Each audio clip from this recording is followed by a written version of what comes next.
Good day to all of you who have joined us for the information webinar in preparation for the second meeting of the ad hoc open-ended working group on benefit sharing from the use of DSI. The Secretariat is delighted to welcome you to this session. In terms of housekeeping, remember to please mute yourself and keep your camera turned off if you are not talking. When you want to take the floor during the question and answer session, please raise your hand and wait for your turn. When your name is called, please turn on your camera and your microphone. Before we start on this substance, I would like to invite Astrid Schumacher, our Executive Secretary of the Convention, to provide some opening remarks. Please, Astrid, you have the floor. Thank you, Tauko, and dear colleagues, good morning, good afternoon, good evening, wherever you're connecting from. I think as many of you may know, I'm the very new Executive Secretary, so it's really my pleasure to be with you this morning, and thank you all for attending this webinar on the second meeting of the ad hoc open-ended working group on benefit sharing from the use of digital sequence information on genetic resources. Now, that's a bit of a mouthful, clearly, but behind that, and I think I don't need to tell you that, is incredibly important work, perhaps still a bit hidden from public eye, but maybe also that's for the better. And nonetheless, great progress was made already at COP15 and since. So my gratitude goes to all members of the Informal Advisory Group and all of you who have worked so hard during the intersessional period. And last but not least, of course, my colleagues here in the Secretariat, led by Tauko, who has already said a few words. So I don't need to tell you, but I say it again, nonetheless, the COP15 in its decision really established a groundbreaking multilateral mechanism for benefit sharing from the use of DSI, including a global fund. And then thanks to your efforts, we think we are gradually forging agreement amongst the parties to have this multilateral mechanism actually becoming operational. And again, I don't need to tell you how important that is. And also, I think we all know what success looks like, effective, efficient, and a simple mechanism. So we in the Secretariat believe, with your help, and of course with the leadership of our two excellent co-chairs, Will and Patso, to whom also extend particular gratitude and greetings, we are getting there, and we think we will have a productive webinar now. And then we look forward to seeing you all in person in just a few weeks' time here in Montreal to continue. Back over to you, Tauko, and thanks so much for letting me be part of this. Thank you, Executive Secretary Astrid, for your welcoming remarks and for setting the stage for this meeting. Let me now give you a brief overview of today's very short and focused agenda.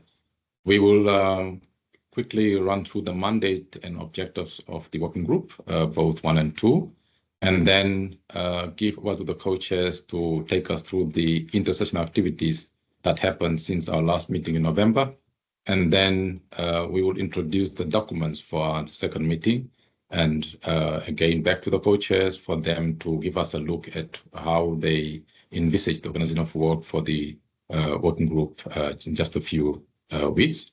And then we'll have a short, quick question and answer session and then closing remarks. If we move to the next slide on the mandate. So I'll now introduce the mandate as well as the objectives for the first and second meeting of the working group. Now, you will recall that in COP14, DSI was recognized as important for achieving the 3 objectives of the convention.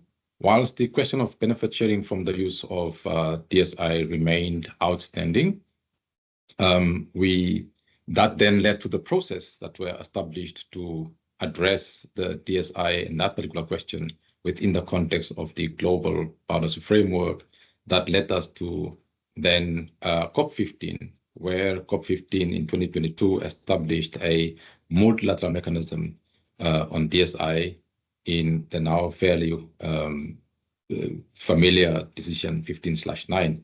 And it's important to note that that decision was also welcomed by the meeting of the parties of the Nagoya Protocol at its fourth sitting. And we note that the DSI also then included within the Global Arts Framework Goal C and Target 13, which is Decision 15/4. Next slide. So the mandate for the open-ended working group on benefit sharing from the use of DSI thus came from Decision 15/9, and the paragraphs displayed in the slide frame the objectives of what we have set out to do. We note that it was agreed that benefits should be shared fairly and equitably, and that a distinctive solution for benefit sharing is needed for DSI, and also that tracking and tracing is not practical within the context of DSI, and that this whole solution does not affect existing rights and obligations under the Convention and the Nagoya Protocol.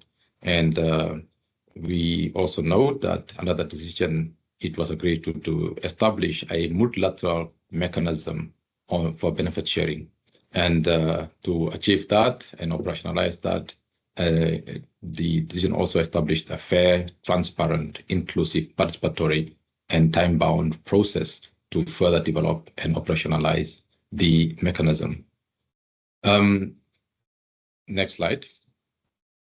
We note that there were some issues that were outlined by COP for further consideration. These issues are contained in the annex to Decision 15/9 and have since then provided a structure for our discussions and negotiations during our DSI process, as we saw in the first meeting. And I'm also quite sure that you are now quite familiar with this annex. Let's move on to the next slide.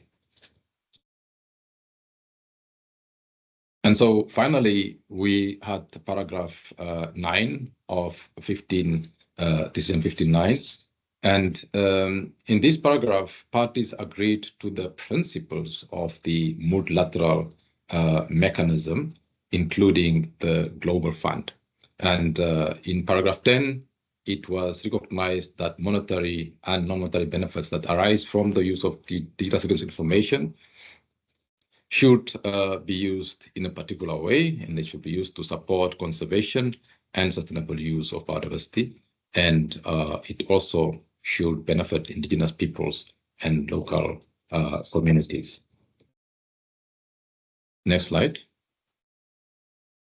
Moving on to the process to date, many of you have seen this slide for some time now, and it gives us an overview of the process to date that we have followed since the adoption of Decision 15/9 at COP15.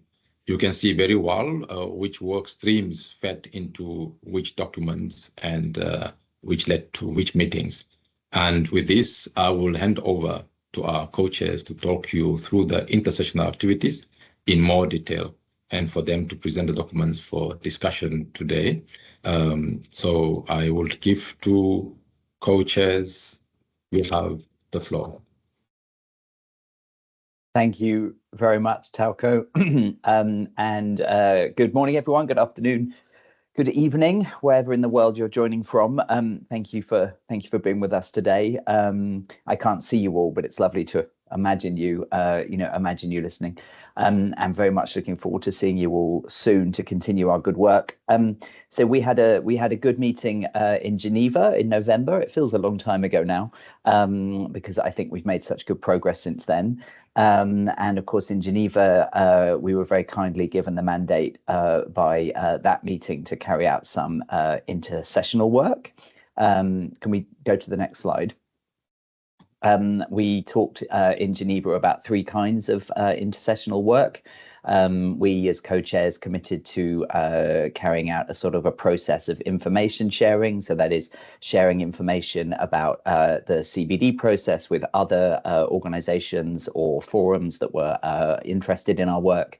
we agreed that we would establish or re-establish the informal advisory group, and we would carry out other engagement as well.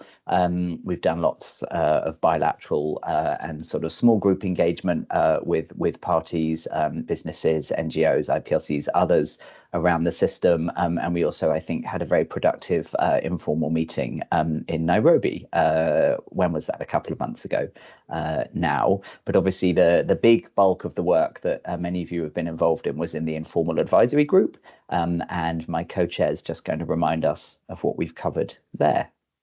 Mphatso. Yeah, thank you very much, Will, and also good afternoon, good morning, and evening to everyone. It's nice to see that we are now planning for our second working group, and the informal advisory group was mostly about that, working on the areas that we had identified together in the first open-ended working group as areas that needed further discussion, and also to increase our understanding on the issues and be able to move some of the elements that we identified together forward, the elements that need further discussion. So as you can see on the slide, we had 7 areas that we had clustered as areas that needed further discussion, which are displayed now on the slide. And for the IAG, for some of you that participated, you might recall that we met a total of 7 times since January this year, and then discussed all of those topics in a bit more detail to see how we can move them forward. And as you might have already seen on the website, we have prepared a report on the outcomes of the intersessional work, including the work that we undertook under the informal advisory group. And this is available on the webpage, and also this is what informs some of the documents that we have prepared for discussion at the second open-ended working group. Just to say that we really had a very fruitful informal advisory group discussion, meeting at awkward times sometimes, but just to thank everyone who participated for the spirit and also for wanting to move the discussion forward. I think for now, we'll talk more about what we are expecting in the second open-ended working group, but I'll just hand over to the Secretariat to take us to the overview of the documents that we are looking forward to discuss. So Secretariat, I'll hand it over back to you. Thank you. Thank you, co-chairs, for this very substantive overview of the work that we have carried out since the first working group. I will now introduce the documentation for the second meeting of the working group coming up in August in Montreal. All documents are now available at the meeting website online, and we provide the address for that website there. Kirsty, can you please take us through the documents? Absolutely. Hi, everyone.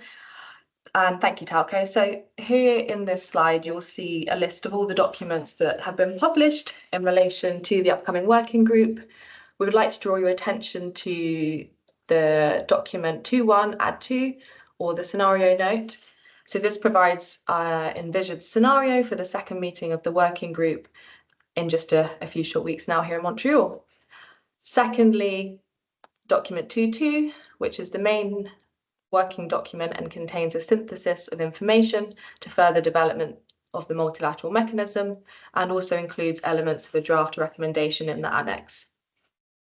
The document 2.2 add 1 provides reflections from the co-chairs to help facilitate further deliberations. It builds on the elements of the multilateral mechanism outlined in the first working group meeting and offers further reflections, ideas on how to resolve areas of divergence, as well as the rationale for the elements provided in document 2.2. The executive summary of the studies commissioned as in decision 59 are contained within the document 2.2 add 2 rev 1. And then finally, we have the 2 information documents, inf 1 and inf 2, which contain the full studies as commissioned, as well as inf 2, which is the report of the co-chairs on the outcomes of their intersessional work, as just mentioned by Mphatso. I hope this is a useful summary, and back over to you, Tauko. Thank you, Kirsty. Just before we dive into the documents and organization of work, it might be useful to just remind ourselves where these documents came from and how our thinking as a group has progressed over time.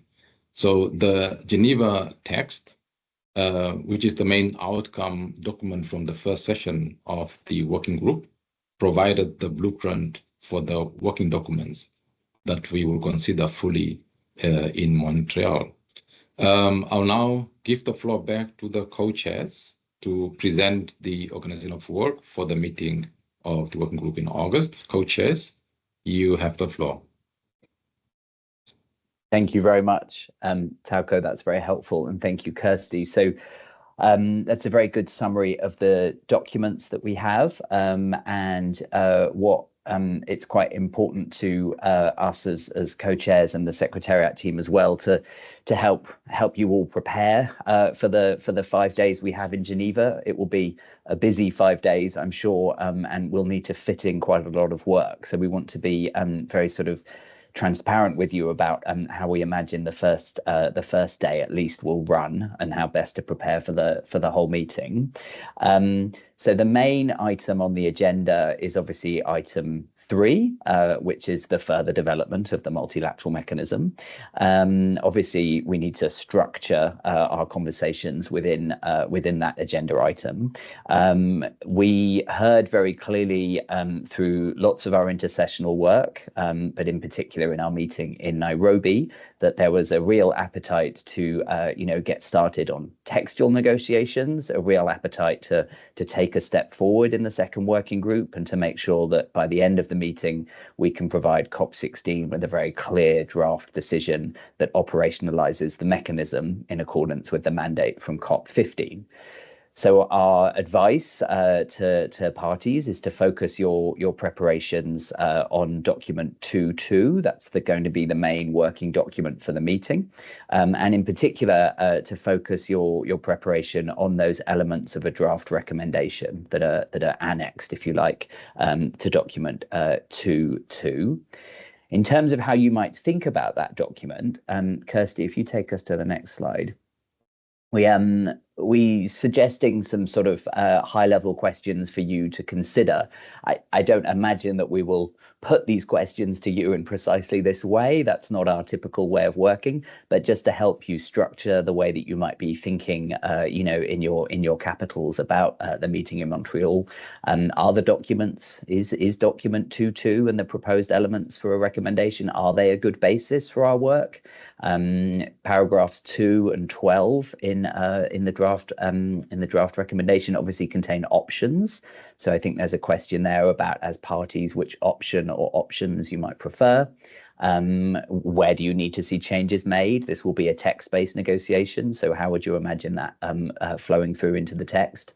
And of course, the enclosures. The enclosures will become, just to be very clear about this, the enclosures will become annexes to a COP decision if they go that whole way, if you like. But since they are currently annexes to an annex, they are entitled enclosures. And so the question is, do the enclosures as they stand contain what you need them to contain? Is there anything missing? And if so, what?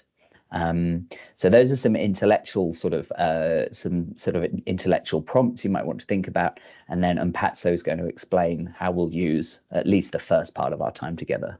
Mpatso. Yeah, thank you very much, Will. We just want to make sure that we are able to structure the first day in a way that allows you also to prepare on how you can contribute effectively to it. So with those guiding questions, we are expecting that they will form a basis for our discussion for the first day. And so on the 12th of August, which is our first day, and mostly of which we will focus on the document that we'll mention, we'll provide an overview of how we have imagined as co-chair it will go, and hopefully it will also help you to prepare as well. So we are expecting that on the first day we'll have a very short opening plenary, and the intention of the opening plenary is to establish the committee of the whole and that will be very prompt, hopefully, and that will give us a lot of time, as much as possible, to begin the important discussion, which is on the document that we have prepared to guide the discussion and be able to hear your views and also be able to have enough time for negotiations. As a reminder, the committee of the whole will be the main subgroup of the committee, and it will introduce agenda item 3 that we just reflected, and then it will also offer the opportunity for any high level statements and regional groups statements that may be made on the floor, as well as we'll also hear statements from regional groups and also other individual parties that might want to make those statements to open the day. So this will happen in the committee of the whole as the main subgroup of the meeting. We encourage that as parties as well as the regional groups prepare for this. They at least also remind you of the time limitations that we usually have 6 minutes for regional groups and 3 minutes for individual parties and 4 minutes for major groups of observers, as well as 2 minutes for individual observers. So as you prepare for those statements that will be presented on the first day, on 12th August, please keep this in mind. And there we expect that after that, we'll continue into the afternoon session. And of course, they have the evening welcome reception that you might have seen on the agenda, and hopefully be able to conclude our first day through the reception, where we'll have a chance to reacquaint yourselves with each other and catch up on some of the personal as well as professional issues we might want to have. So we hope that that will help us to network further. In terms of the next slide of the final logistics for the meeting, what we want to hear from all of you in those first few hours together would then determine how we prioritize the remaining days. So that's why we wanted to give an overview of what might happen the first day, but what happens after would depend on the outcomes or the first day, and that will define how we organize the rest of the week. And this might include having contact groups and on thematic areas that may be established based on the outcomes of the first day. And take note, as we have indicated, that we'll only have one contact group at a time, because we know that there are other delegations that will be only be represented by one person. So we want to be able to accommodate everyone. So we only have one contact group at a time. We also have, you may have seen that there are quite a number of side events that have been proposed. So these will happen during lunch and evening slots. And you can check the list of the side events that you might be interested in. It's already available. And finally, we just want to make this important reminder that we already have a decision from COP15, which is the foundation and basis of our work. And we hope that we build on that decision and not try to reopen text that we have already agreed, because we really want to move this discussion forward. So we are hoping that as we continue on the first day and throughout our meeting in Montreal, we'll know that we already have agreed on a decision, and this is the foundation and basis of our work. And we also bear in mind that at COP16, there is quite a busy agenda.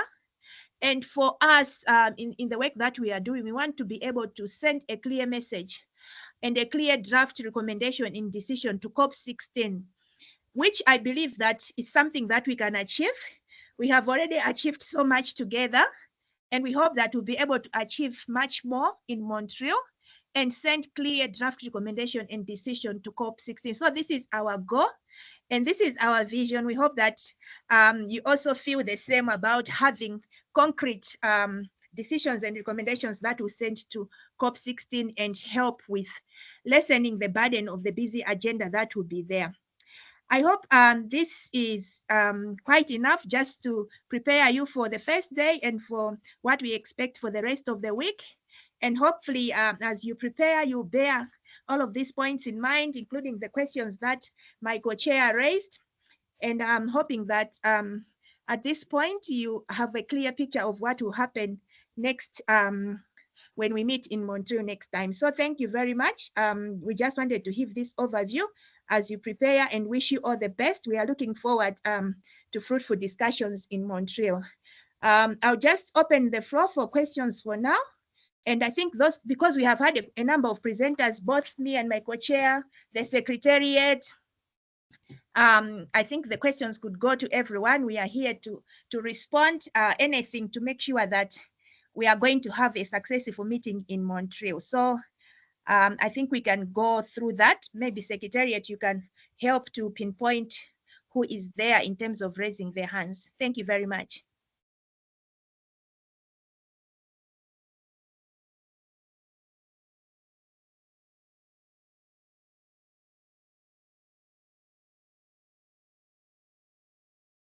Oh,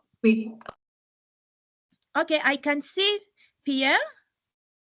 Pierre, please also just mention who you are directing the question to. I think either one of us will also be able to take where possible. So Pierre, you have the floor. Thank you, Mpatso. This is a question for you and Will, but if anyone else wants to take it, obviously they can.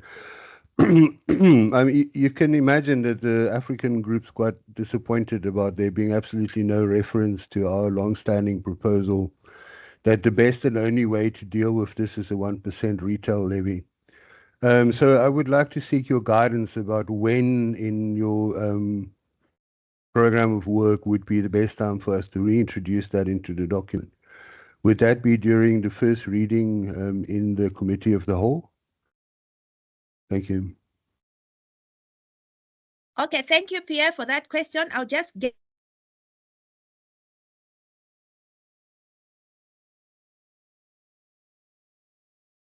Mpatso, I think you muted yourself in the middle there. Are you still there?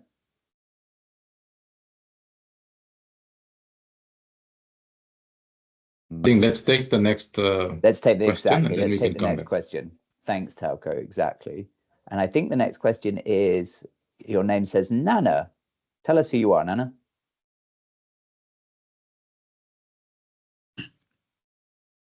Thank you, and good morning and good afternoon and evening to everyone.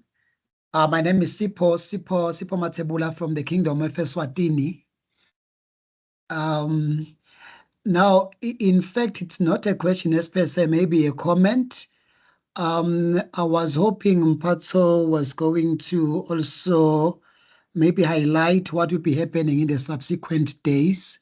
She only mentioned what will be happening on the first day, or maybe will be just be a continuation of the activities of the previous days. Thank you. Brilliant. Very helpful question. So thank you. And Mpatso's just confirmed that she's lost reception in Malawi, which is not uncommon. So she's asked us to carry on and she'll join as quickly as she can, poor her. So that's very helpful questions. On the first question, yes, it would be very helpful to reintroduce that proposal early in the first session. It would be that's the first session of the Committee of the Whole. Obviously, if that's an Africa Group proposal, then that could come as part of the regional African Group statement. If that's attached to a party, it can come as a party statement. But that's right, that we welcome the sort of the earlier the better on that. I think that would really help us plan the remaining days, which brings us to the second very helpful question. So effectively, we will then have 4 working days, right, after the first day. The 4 working days each will have 3 slots, as is normal, the 10 a.m., the 3 p.m. and the 7:30 p.m. They will be either meetings of the Committee of the Whole. The meetings of the Committee of the Whole are interpreted into the 6 UN languages, or they will be meetings of contact groups, which will not be interpreted in the standard way. They will alternate based on effectively what we hear in the first day. So we have a sense of where parties will want to really dive into detail and have a contact group discussion. We have a sense of where we can move slightly more quickly and keep things in the Committee of the Whole. But we want to hear from you all on the first day and then allocate the material that we have to Committee of the Whole meetings or contact group meetings over those 4 days. What we know is that we will round off our week, if you like, on the Friday with meetings of the Committee of the Whole and then the plenary. So there'll be sort of that kind of shape. Start with Committee of the Whole, finish with committee of the whole, and in the middle, an alternating arrangement of committees of the whole and contact groups. I hope that's helpful. And I think a new hand has gone up. Mary, I think, if I'm recognizing the surname. Will, Yes, thanks, Mary, Patso. come on in. I hope, can you hear me? I think it's, yeah, I think so. Thanks a lot for this introduction, for this explanation. I have a quick question on the contact groups. I understand that you foresee 2 groups, so I wonder if you have already an idea more or less of the topics you want to touch, whether they will have different focus, which is what I expect. I mean, if you can tell us a little bit more about the type of discussion you expect in the contact groups. Yeah, if you have an idea already. Thanks a lot. So I'm very happy to be open with you, which is that we have an idea, but our job is to be led by you. So I think we will listen very carefully to what we hear in the first plenary session, and then I'm not trying to be evasive. I'm just being very genuine with you. If we hear loud and clear that there's simply no need to discuss one of the options, then we won't schedule a contact group on it. We have a sense that of where there are areas that will be that will benefit from greater work. But no, we're really very, very open to hearing from you all in that first plenary session. Thanks. Nana, you've still got your hand up from Eswatini. Is that a legacy, or do you want to ask? Apologies, I don't know what Not happened. at all. Not at all. Thank I you. wanted to check. I wasn't. Not at all. I wanted to check. I wasn't missing you.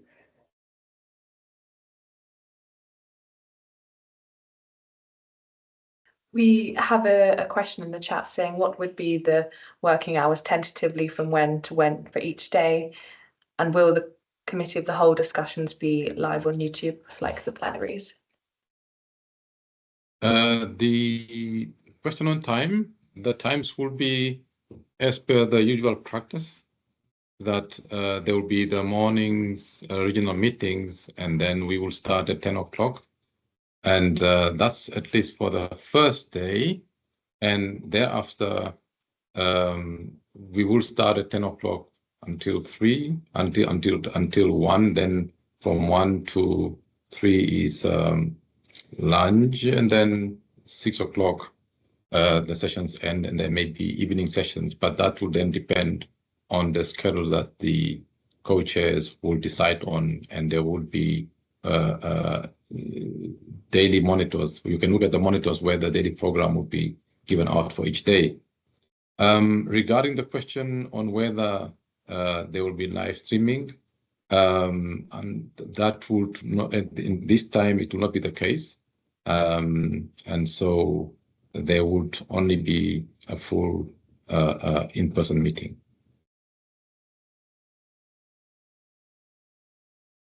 Thank you, Tauko. And in the meantime, Osama. Well, thank you. Well, it's just a question which is quite relevant to the issue that was raised by Pierre about reintroducing things again in the document that has been raised already. Are we going to get some explanation from the co-chair why things that has been already put on the table are not present in the document? And why do we need to reintroduce things that has been said several times? Maybe we need some sort of explanation on that issue.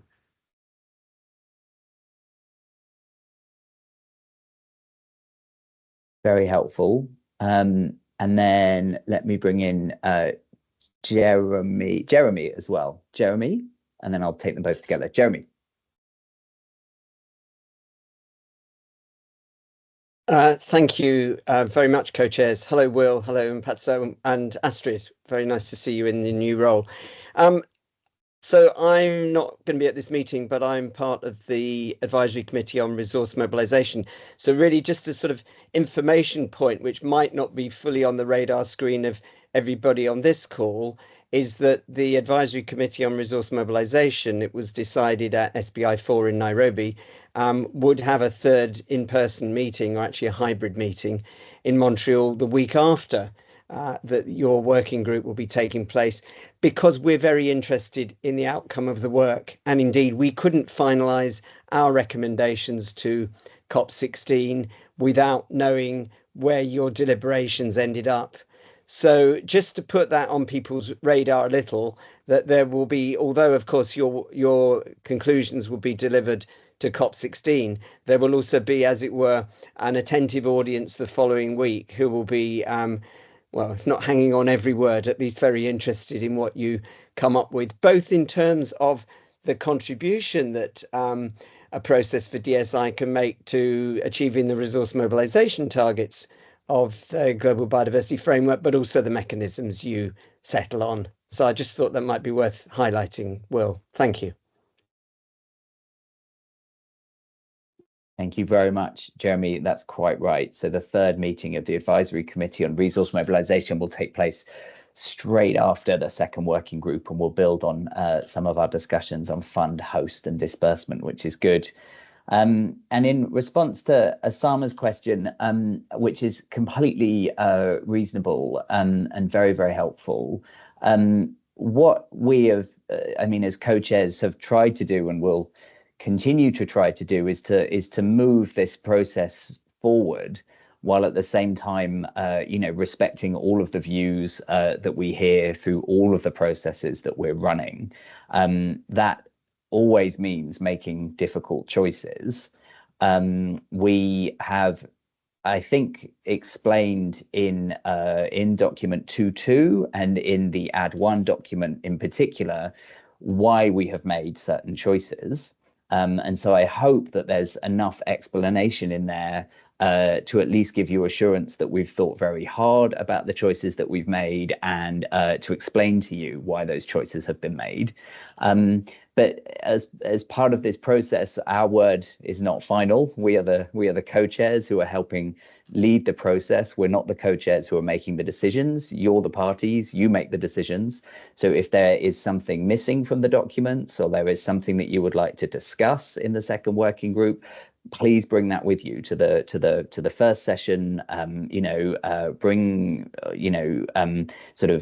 talk within your regions, talk within your sub-regions. Bring those ideas with you and bring them to the table on the first day. And I am absolutely completely confident, very happy to commit that we will make time to talk about those ideas,